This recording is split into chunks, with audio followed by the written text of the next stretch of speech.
भगवान बाबा हनुमानजी आहे, भगवान बाबाला माझ्या प्रणाम. तसेच आपले महान त्यागी बाबा जिंदेजी उपस्थित आहे, बाबांना माझ्या प्रणाम.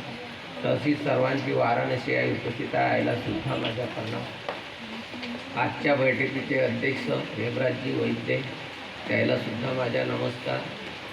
कट नंबर कबला कडांना शाखेचे आणि किमती असतांचे कार्यकर्ता जे आमचे चुडामंदी भाऊ ते उपस्थित आहे, भाऊला सुद्धा माझ्या नमस्कार. आणि ज्येष्ठ सेवक सेविका मुलं बाळ उपस्थित आहे, सर्वांना माझ्या नमस्कार. तर पहा, आपण या मार्गामध्ये आलो तर सर्व दुःखीच आलो. मी पण दुःखीच होतो, कारण एक एक अनुभव जसं निघते त्या हिशोबानं कधीही सेवक समोरचा तो मार्गदर्शनच करत असतो. ते आज 6-7 महिने झाले म्हणते यायला मटण खायला. तर मी एक तुम्हाला असंच एक अनुभव सांगते. पहिले तर मी जेव्हा मार्गात नव्हतो आणि मी कडबी चौकामध्ये राहत होतो, तेव्हा तर मग आपल्याला असं होतं का संडे रायका मंडे म्हणते नाही का, आणि रोज खा वंडे, आपलं असं काम होतं पहिलेच्या वेळेस मार्गात याच्या अगोदर. पण मार्गात आल्यानंतर त्या तारखेपासून तर आपण सणवाऱ्या दिवशी आपण तिला छेडलं बी सुद्धा नाही. हे माझ्या बाबाची कृपा आहे. आणि एक मी तुम्हाला बाबाच्या उपस्थितीतलं एक मटणचं तुम्हाला एक अनुभव सांगते. बाबाच्या उपस्थितीतला आहे ते. तर पहा, बाबांचा दौरा होता इकडं पारशिवनीकडल्या साईडची गोष्ट आहे, पण त्या गावाचं नाव वगैरे आपल्याला काही माहीत नाही. पण तो अनुभव माझ्या लक्षात आहे. सांगणारे एक सेवक आहे, त्यांचं नाव गद्रीजी आहे. त्यांच्याशी बहुत अशी म्हणजे एक चर्चा अशी झाली होती माझ्याशी, त्यांच्याशी न माझ्याशी. तर त्यांनी तो सांगितलेला होता, परंतु बाबाचा दौरा होता. एका सेवकांनी बाबाच्या दौऱ्यामध्ये त्यांना आमंत्रण केलं होतं. एका शांत बसा. बाबाला आमंत्रण केलं का बाबा तुमच्या आज माझ्या घरी जेवणाचं तुम्हाला आमंत्रण देते. तर बाबाला मालूम होतं शनिवार दिवस आहे.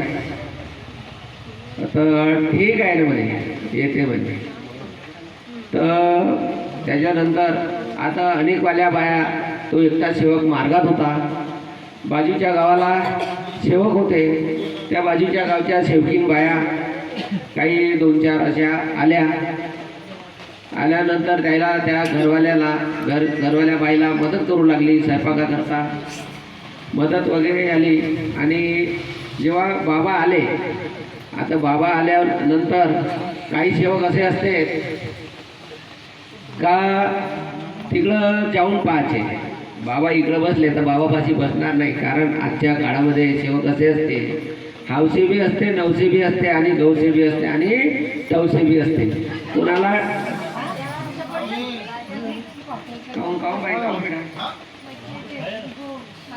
अरे ते आपलं शर्ट लटकले असतात, ठीक आहे ठीक. तर जेव्हा बाबा आले तिथं, तर काही सेवक असं होते. तर वाराणसी आईला म्हटलं बाबांनी का जा, इथं सेवकिनी आहेत तर थोडं जाऊन मदत कर. तर आई 2-3 सेवकिना घेऊन अजून त्या आई पण सुद्धा तिकडे गेली मदत करायला. पण बाबाला माहीत होते बाबा इकडेच बसले होते, पण सेवकांनी शनिवार दिवस असताना त्यांनी बकरा काढलेला होता. तर पहा, सेवक गेले आणि गेल्यानंतर ते इकडे आले बाबाकडे. बाबाला सांगू लागले का बाबा आज शनिवार आहे आणि या सेवकांनी बकरा काढलेला आहे. बाबा त्यावेळेस काहीच बोललेले नाही, काहीच नाही बोलले, एक शब्द बी सुद्धा नाही बोलले. स्वयंपाक वगैरे झाला आणि जेवण करायला बसले. तर बाबा सेवकांना खूप विचार आला का शनिवार असताना बाबा हे मटण खाईल का बा. तर बाबाला माहीत होतं का ह्या गरिबांनी बकरा कापला आणि स्वयंपाक केला, मी जरी हे खाल्लं नाही ते यांचं अन्न एवढं वाया जाईल, आणि सेवक बी सुद्धा खाणार नाही. मग या सेवकांनी का करायला पाहिजे. तर बाबा त्यावेळेस काहीच बोलले नाही. तेव्हा बाबांनी सर्वांना जेवण खावण असं वाढले, पंक्ती वाढल्या, पंगत वाढली सर्वांना. आणि फक्त बाबांनी म्हटलं का सर्व सेवक बसा जेवण करायला. बाबांनी म्हटलं का सर्व सेवक बसा, एक बी कोणी राहायचं नाही, फक्त ते घरवाली बाई राहील आणि तो सेवकच राहील, ते दोघंच वाढतील. आणि दोघांना ते सर्व बसले. त्यानंतर दोघांनाही ते जेवण पूर्णपणे वाढल्यानंतर जेवण खावणं सर्व झालं. आणि त्या बाईला बी आणि त्या सेवकांना बी त्यालाही म्हटलं बाबांनी का तुम्ही आता जेवण करा. त्याचे जेवण झालं. जेवण झाल्यानंतर बाबा सर्व सेवकाला बोलवलं आणि बसले. ते बाबा म्हणते सेवकांना, सर्व सेवक सांगा म्हणते आजचा दिवस कोण आहे. म्हणते दिवस शनिवार आहे बाबा. अरे हो बाबा शनिवार आहे, पण तुम्ही मटण का बरं खाल्लं. बाबा त्यांना विचारून राहिले तुम्ही मटण खाल्लं ना. म्हणते हो. तर बाबा म्हणते तुम्ही तर सुद्धा खाल्लं ना. म्हणते नाही, बाबानं मटण खाल्लंच नाही. बाबांना विचारा, त्या सेवकांना विचाराला का बाबांना मटण खाल्लं नाही आणि तुम्ही शनिवार असताना सेवकांना मटण खाल्लं तुम्ही. हो बाबा. तर पहा म्हणते त्या दिवशी बाबांनी असं म्हटलं का याच्या पुढे शनिवार या दिवशी कोणीच सेवक मटण खाऊ नये. त्या दिवशीपासून बाबांनी शनिवार दिवस म्हणजे हा मटण खाण्याकरता बंद केलं. आणि बाबांनी म्हणे तुम्ही का खाल्लं बाबा. बाबा म्हणे तुम्ही मटण खाल्लं. बाबा का म्हणे मी मटण नाही खाल्लं, फक्त मी आलूची भाजी खाल्ली म्हणे, आलू वांग्याची. तर बाबांनी आलू वांग्याची भाजी समजून बाबांनी ते मटणचं जेवण केलं होतं. कारण बाबा नाही खाते तर त्या गरीबाच्या सेवकाच्या इच्छा पूर्ण अन्न असंच राहिलं असतं आणि कोणीच खाल्लं नसतं. तर पहा असा एक बाबांचा अनुभव आहे, त्या काळातला आहे. तेव्हापासून शनिवार या दिवशी हे मटण खाणं बंद केलं. तरी पण असा एक मला अजून एक ऐकायला मिळालं. इकडं कुठंतरी सेवक आहेत, ते गावाचं नाव माहीत नाही, इकडं वर्धे जिल्ह्याकडली गोष्ट असते त्या इकडली आहे. त्या गावाला शनिवारी आपला बाजार भरते, गाव बाजार. आणि त्याच दिवशी त्या गावामध्ये मटण पाणी चिकन सर्व त्याच गावाला येते. ते बी प्रश्न बाबाकडे आले. तर त्या गाववाल्याला बाबांनी तिथं बी सूट दिली का बाबा शनिवारी दिवशी तुम्ही खाऊ शकता. तिथंही सूट दिली बाबांनी, कारण तुम्हाला दुसऱ्या दिवशी भेटत नाही, मग त्याच दिवशी खा. चला ते पण नाही झालं. पण पहा बाबाचे असे अनुभव सांगायला बसलं तर भरपूर काही आहे आणि भरपूर. तर आता एवढेच बोलून आणा मी एक तुम्हाला छोटीशी गोष्ट सांगते. माझी लहान मुलगी आहे, ते त्या भगवंताच्या कृपेनं आणि बाबाच्या आशीर्वादानं, पण माझा विश्वास होता भगवंतावर आणि तिचा पण विश्वास होता. तिला सांगत होतो तू भगवंतापाशी शब्द ठेव आणि भगवंताला सांग, भगवंत बराबर तुझी गोष्ट ऐकल आणि ते जसं होईल. जसं माझ्या मनामध्ये होतं का बाबा ह्या मुलीला मागं पुण्याचा सुद्धा जॉब आलेला होता, तिचा बी 28,000चा का 29,000 रुपयाचा जॉब होता. परंतु भगवंताने तेच तिची इच्छा पूर्ण केली आणि ह्या नागपूरमध्ये तेवढ्या त्याचा तिला जॉब लागला.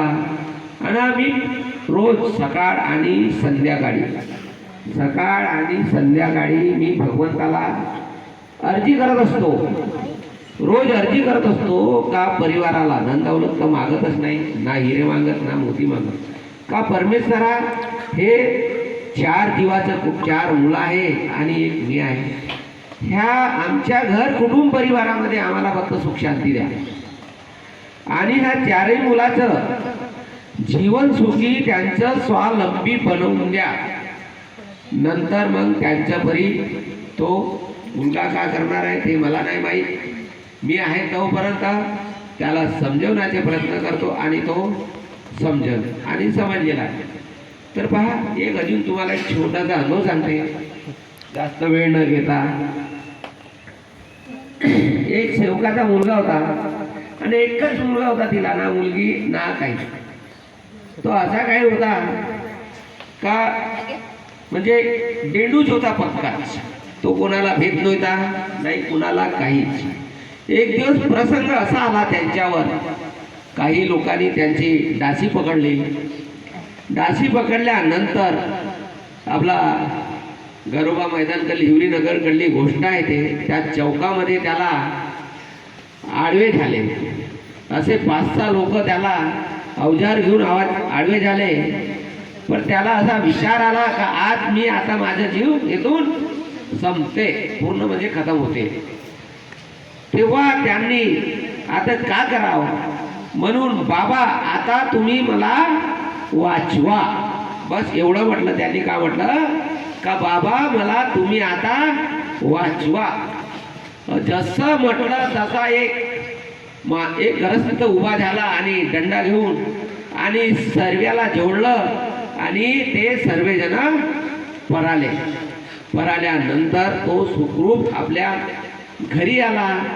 घरी आल्यानंतर आपल्या आईला सांगायला बसला का बापू रे, आईला सांगायला बसला का अशी अशी एक घटना घडली माझी अशी.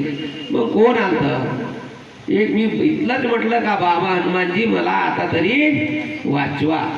जेव्हा तो आईला सांगायला बसला तर आई अशी धरधरा, त्यांची आई रडू लागली होती. वडील सुद्धा मरण पावले होते.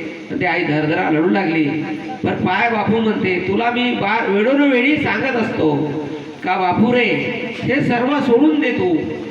आई म्हणते याच्या पुढे मी हे सर्व सोडलं, सर्व टोटलपणे पुढं सोडलं. याच्या पुढं मी कुणाच्या संगतीला सुद्धा राहणार नाही. फक्त मी राहीन फक्त आपल्या बाबांच्या सेवकाच्या संगतीला राहीन आणि जेवढं माझ्यानं बनते भगवंताचे कार्य करत राहीन. असं त्यांनी त्या दिवशीपासून ठरवलं. आज तो पोरगा आहे आणि कुठंतरी जॉब करत आहे.